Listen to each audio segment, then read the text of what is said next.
Biar sudah hadir di studio kami Bapak John Matias, kuasa hukum dari Amarzoni. Benar. Selamat pagi, selamat datang kembali. Sama-sama. Pertama-tama tolong sampaikan salam kami turut berduka cita kepada Amarzoni dan juga keluarga. Semoga keluarga yang ditinggalkan diberikan ketabahan, kesabaran, dan semoga almarhum husnul khotimah.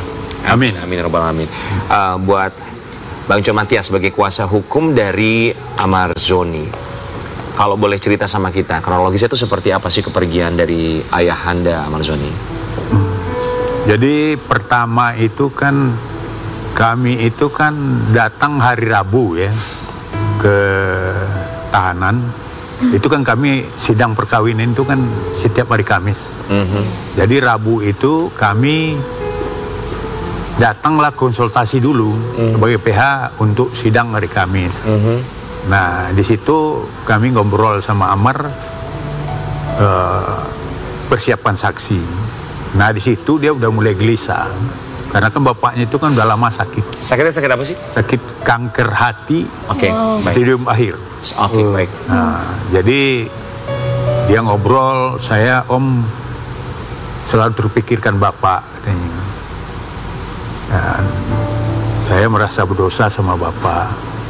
Karena kan ya menurunnya kesehatan bapak ini kan ada juga gara-gara perbuatan narkoba dia yang ditangkap kedua itu.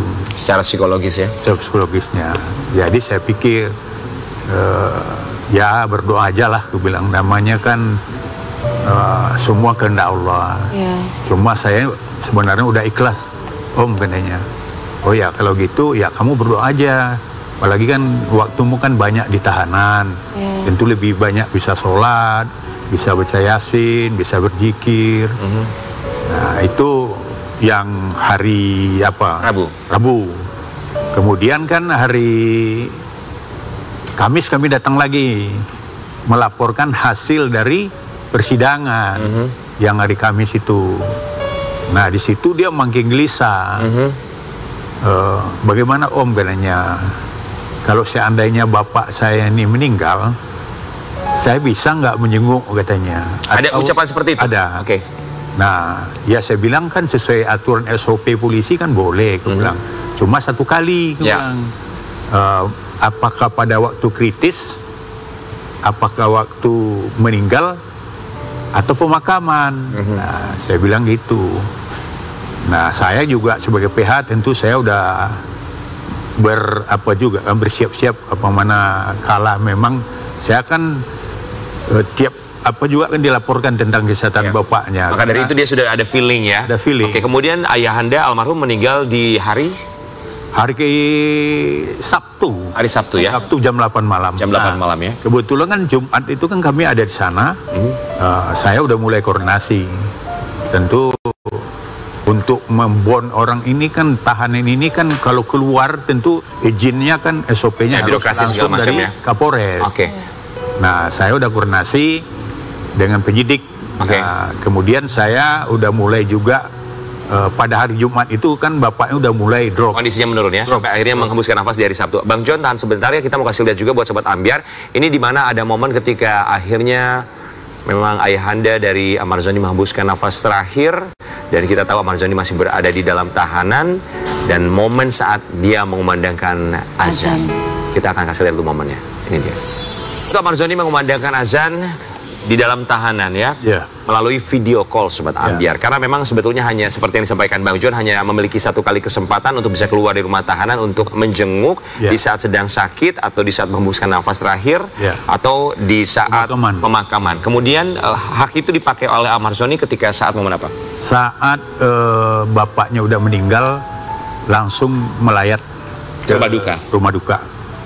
Jadi prosesnya waktu itu kami udah mengajukan waktu dia kritis.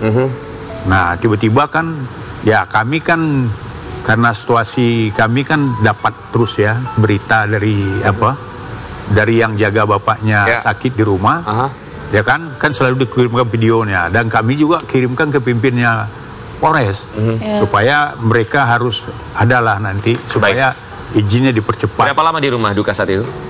2 jam. 2 jam. Apa yang disampaikan oleh Amarzoni saat itu? pertama dia datang itu kan dia peluk bapaknya dulu. Kemudian dia menangis, dia menyesal.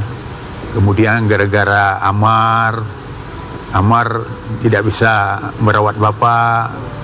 Nah, kemudian juga dia menangis terseduh lah. Pasti. Kita juga sedih lah menengoknya karena bayangkanlah dia anak kesayangan, tulang punggung bapaknya, tulang punggung keluarga. Tiba-tiba dia meninggal. Ya, apalagi tidak bisa menemani di hari akhir ayahanda tercinta. Iris Bella hadir di saat pemakaman. Kalau ke rumah duka kan dia datang, tapi kalau ke pemakaman datang? Ke Iris itu sejak bapaknya meninggal, pemakaman, kemudian juga pengajian dia ikut. Hadir ya. Baik, Bang John, singkat ya. Ini untuk kasus perceraiannya sendiri gimana? Dari mulai perceraian boleh singkat? Ini kan masih berjalan sampai dengan sekarang untuk persidangan ya? Jadi untuk kasus perceraian sekarang udah tahap kita kesimpulan ini hari. Oke.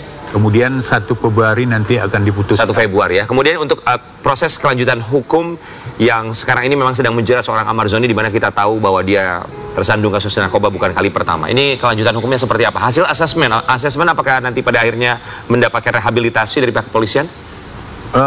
Jadi kan asesmen TAT ini kan diberikan kepada pecandu ya, sesuai dengan pasal 54 Undang-Undang Narkoba.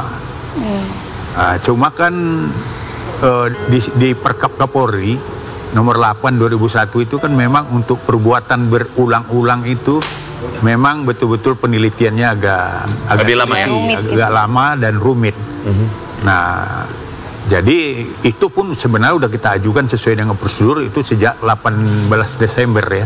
Oke. Sampai sekarang belum ada jawaban. Untuk hasil asesmennya ya, direhabilitasi atau proses hukum yang terus berlanjut ya. Baik, sekali lagi sampaikan salam kami kepada Amar Zoni dan juga keluarga. Kami turut berduka cita atas kepergian ayahanda tercinta. Kita akan kembali saat lagi, tetap di Pagi-Pagi Ambiar.